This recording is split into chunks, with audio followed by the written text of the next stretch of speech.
Let's go over a deleted scene for Star Wars The Last Jedi. This is Mike Zero here once again. If you guys are new here to the channel, do make sure to subscribe to see future Star Wars content.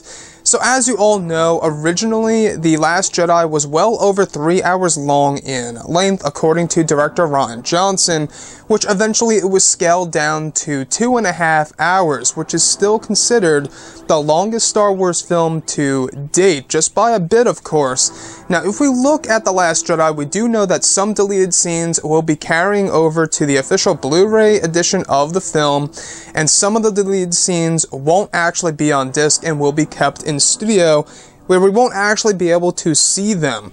So one of the ones that we actually did hear about is, of course, the scene that takes place just after Vice Admiral Holdo sacrifices herself by punching into lightspeed through Snoke's supremacy, the mega-class Star Destroyer.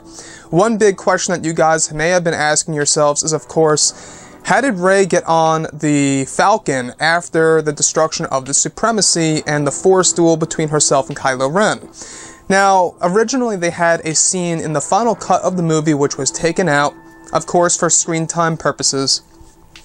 There was a scene that took place just after the Skywalker lightsaber splits in half and Vice Admiral Holdo goes through the ship, splitting it in two practically. We have both Kylo Ren and Rey unconscious on the floor. Rey wakes up, she sees Ren unconscious, she sees the two halves of the Skywalker lightsaber, she grabs them, and she leaves in Snoke's escape pod. Now this is when she's going down toward, of course, the planet of Crait.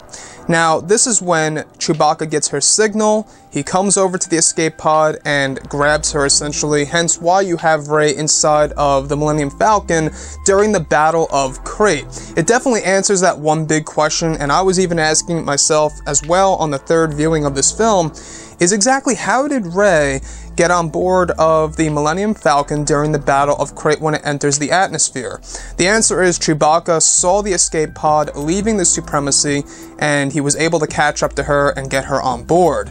Now, also, I would have really loved to see that scene in which we both have Kylo Ren and Rey on the floor, unconscious, with the Skywalker lightsaber split into two pieces on the floor within Snoke's throne room as Rey grabs them and puts them somewhere, probably in her bag or something like that, or her pocket, and leaves in Snoke's escape pod. I think that would have been quite a crazy scene, to be honest with you, and would have made a little bit more sense when we have that discussion between both Hux and Kylo, where Hux says, you know, what happened here, and Kylo Ren lies to Hux and says, you know, the girl killed Snoke.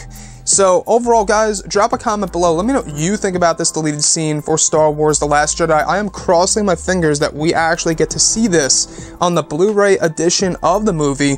And yeah, guys, if you enjoyed the content for today, do make sure to drop a thumbs up on this video to support the channel. I thank you all so very much for the kind support, and I'll catch you guys next time.